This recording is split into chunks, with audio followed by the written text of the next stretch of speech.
오늘은 잠언 10장으로 하루를 시작하겠습니다. 오늘부터 살펴보게 되는 잠언 10장부터 22장은 잠언의 두 번째 부분이라고 봅니다. 그리고 이 두 번째 부분의 특징 중에 하나는 간결한 금언들로 구성이 되어 있다라고 하는 점입니다. 이 금언이라고 하는 이 말은 금쪽 같은 말씀이라고 하는 그런 뜻이 있습니다. 그리고 이 잠언의 두 번째 부분의 또 다른 특징은 뭐냐면 이 비교를 통해서 가치를 드러내고 있습니다. 예를 들면 무엇이 무엇보다 낫다라고 하는 비교를 통해서 그 가치를 드러내고 있는데요. 오늘 1절에 보면 솔로몬의 잠언이라 지혜로운 아들은 아비를 기쁘게 하거니와 미련한 아들은 어미의 근심이니라고 말하고 있습니다.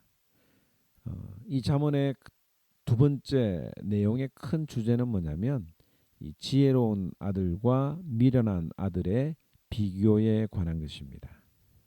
우리가 앞으로 살펴볼 텐데 이 비교를 통해서 어떻게 하면 지혜로운 아들로 살 수 있으며 또 어떻게 하면 미련한 아들의 길을 걸어가지 않는지 우리가 지혜를 얻을 수가 있을 것입니다. 오늘 이 본문에 보면 여러 내용들이 있는데 두 가지 내용으로 요약해서 여러분들과 잠깐 나누도록 하겠습니다. 첫째는 이 말에 대한 교훈이 상당히 나오고 있습니다. 6절과 11절에 보면 악인의 입은 독을 머금었느니라고 하면서 반복적으로 이야기를 하고 있죠. 또 8절과 10절과 14절에도 입이 미련한 자는 멸망하리라고 반복해서 말합니다. 또 13절에 보면 명철한 자의 입술에는 지혜가 있어도 또 19절에 보면 말이 많으면 허물을 면하기 어려우나 그 입술을 제어하는 자는 지혜가 있느니라. 또 20절에도 의인의 혀는 수는 같거니와 21절에 의인의 입술은 여러 사람을 교육하나 31절에 의인의 입은 지혜를 내어도 패역한 혀는 배임을 당할 것이니라. 32절에 의인의 입술은 기쁘게 할 것을 알거늘 악인의 입은 패역을 말하느니라.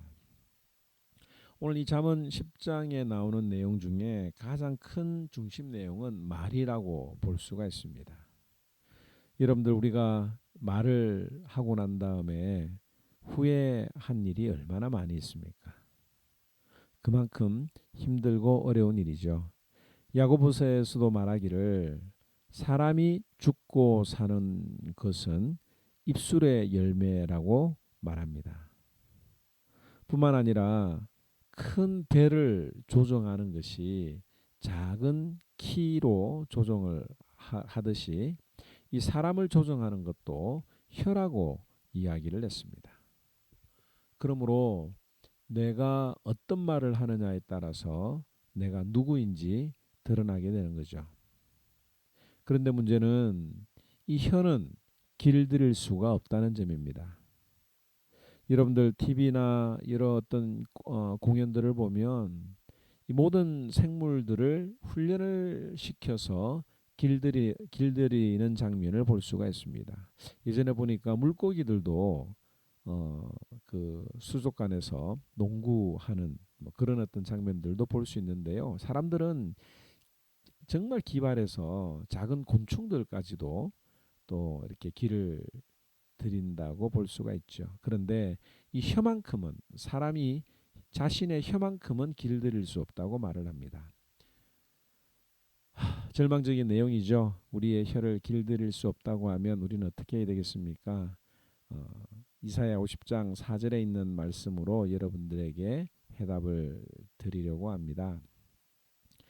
이사야 50장 4절에 보면 주 여호와께서 학자들의 혀를 내게 주사 나로 곤고한 말로 어떻게 도와줄 줄 알게 하시고 아침마다 깨우시되 나의 귀를 깨우치사 학자들 같이 알아듣게 하시도다라고 하는 말씀이 있습니다.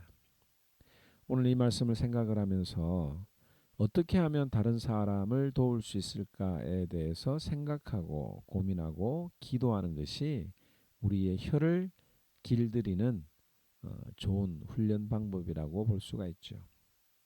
그런데 더 중요한 것은 다른 사람들이 개떡같이 말해도 찰떡같이 알아듣는 귀를 갖는 것도 중요하다고 이사야는 말을 하고 있습니다. 또 이 잠언 10장의 중심되는 두 번째 내용은 뭐냐면 이 재물에 관한 교훈을 말하고 있습니다. 2절에 보면 불의한 재물은 무익하다. 여러분들 돈이 죄가 아닙니다. 이 돈을 잘 번다라고 하는 것은 일단 다른 사람들보다도 성실하다는 면이 있고요. 또한 자신의 재능을 잘 살린다는 특징이 있습니다. 부자라고 해서 다 문제가 되는 것은 아니죠. 그런데 성경은 말하기를 돈을 사랑하는 것이 일만하게 뿌리가 된다는 점이에요. 돈이 일만하게 뿌리가 아니라 돈을 사랑하는 것이라고 말합니다. 돈을 많이 벌고 싶어서 불의한 방법을 사용하는 것이 죄죠. 예를 들면 적게 일하고 많이 버는 것. 우리 모두가 다 가지고 있는 어떤 그런 생각들 아니겠습니까? 그러나 그것이 죄가 된다고 하는 거죠.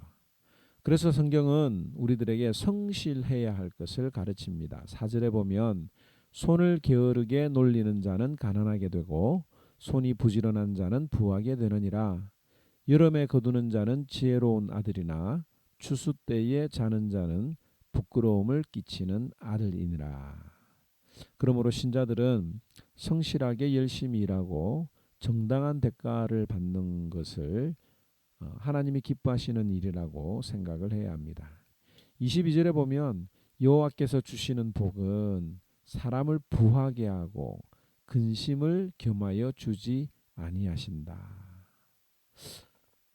그런데 여기 보니까 근심을 겸하여 주지 않는다라고 하는 이야기를 하고 있습니다. 정당한 방법으로 성실하게 일을 한 사람들은 그 마음에 편안함이 있습니다. 그런데 부정한 방법으로 돈을 번 사람들은 그 마음 속에 두려움과 근심이 있는 거죠. 만약 여러분들이 돈 버는 데 있어서 근심이 있고 불안한 마음이 있다고 하면 그것은 하나님이 기뻐하시는 하나님이 주시는 복이 하나님이 주시는 복이 아닐지도 모르겠다라고 하는 생각으로 한번 점검해 보는 것도 좋을 것 같습니다. 그렇다면 우리는 이 하나님이 주시는 복을 받았을 때 어떻게 해야 되겠습니까? 15절에 부자의 재물은 그의 견고한 성이요 가난한 자의 궁핍은 그의 멸망이니라. 의인의 수고는 생명에 이르고 악인의 소득은 죄에 이르느니라. 의인의 수고는 무엇에 이른다고요? 생명에 이르고. 하나님이 주신 물질을 생명을 살리기 위해서 수고하며 물질을 쓰는 자가 바로 하나님의 사람이다고 오늘 성경은 이야기를 하고 있습니다. 오늘 10장에 보면 많은 내용들이 있지만 특별히 말과 재물에 대해서 생각을 해보았습니다. 그런데 이 둘의 공통점이 있어요.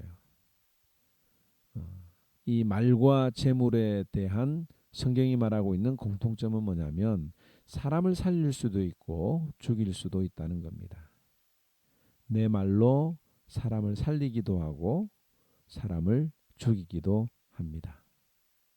또 내가 가진 물질로 다른 사람들을 구제하며 살리기도 하지만 더 욕심을 낸다면 다른 사람들을 비참하게 만들고 그들을 죽음으로 몰아갈 수가 있는 것입니다. 오늘 하루 이 말씀 생각하면서 나는 사람을 살리는 말을 하고 또 하나님이 나에게 주신 물질을 가지고 사람을 살리는 일에 사용하겠다고 기도하는 지혜로운 자 의인들이 되시기를 주님의 이름으로 축원합니다. 제 10장 솔로몬의 잠언이라. 지혜로운 아들은 아비를 기쁘게 하거니와 미련한 아들은 어미의 근심이니라. 불의의 재물은 무익하여도 공의는 죽음에서 건지느니라. 여호와께서 의인의 영혼은 줄이지 않게 하시나 악인의 소욕은 물리치시느니라. 손을 게으르게 놀리는 자는 가난하게 되고 손이 부지런한 자는 부하게 되느니라. 여름에 거두는 자는 지혜로운 아들이나 추수 때에 자는 자는 부끄러움을 끼치는 아들이니라. 의인의 머리에는 복이 임하나 악인의 입은 독을 머금었느니라. 의인을 기념할 때에는 칭찬하거니와 악인의 이름은 썩게 되느니라. 마음이 지혜로운 자는 계명을 받거니와 입이 미련한 자는 멸망하리라. 바른 길로 행하는 자는 걸음이 평안하려니와 굽은 길로 행하는 자는 드러나리라. 눈짓하는 자는 근심을 끼치고 입이 미련한 자는 멸망하느니라. 의인의 입은 생명의 샘이라도 악인의 입은 독을 머금었느니라. 미움은 다툼을 일으켜도 사랑은 모든 허물을 가리느니라. 명철한 자의 입술에는 지혜가 있어도 지혜 없는 자의 등을 위하여는 채찍이 있느니라. 지혜로운 자는 지식을 간직하거니와 미련한 자의 입은 멸망에 가까우니라. 부자의 재물은 그의 견고한 성이요 가난한 자의 궁핍은 그의 멸망이니라. 의인의 수고는 생명에 이르고 악인의 소득은 죄에 이르느니라. 훈계를 지키는 자는 생명길로 행하여도 징계를 버리는 자는 그릇 가느니라. 미움을 감추는 자는 거짓된 입술을 가진 자요 중상하는 자는 미련한 자이니라. 말이 많으면 허물을 면하기 어려우나 그 입술을 제어하는 자는 지혜가 있느니라. 의인의 혀는 수는과 같거니와 악인의 마음은 가치가 적으니라. 의인의 입술은 여러 사람을 교육하나 미련한 자는 지식이 없어 죽느니라. 여호와께서 주시는 복은 사람을 부하게 하고 근심을 겸하여 주지 아니하시느니라. 미련한 자는 행악으로 낙을 삼는 것 같이 명철한 자는 지혜로 낙을 삼느니라. 악인에게는 그의 두려워하는 것이 임하거니와 의인은 그 원하는 것이 이루어지느니라. 회오리 바람이 지나가면 악인은 없어져도 의인은 영원한 기초 같으니라. 게으른 자는 그 부리는 사람에게 마치 이의 식초 같고 눈의 연기 같으니라. 여호와를 경외하면 장수하느니라. 그러나 악인의 수명은 짧아지느니라. 의인의 소망은 즐거움을 이루어도 악인의 소망은 끊어지느니라. 여호와의 도가 정직한 자에게는 산성이요 행악하는 자에게는 멸망이니라. 의인은 영영이 이동되지 아니하여도 악인은 땅에 거하지 못하게 되느니라. 의인의 입은 지혜를 내어도 패역한 혀는 배임을 당할 것이니라. 의인의 입술은 기쁘게 할 것을 알거늘 악인의 입은 패역을 말하느니라.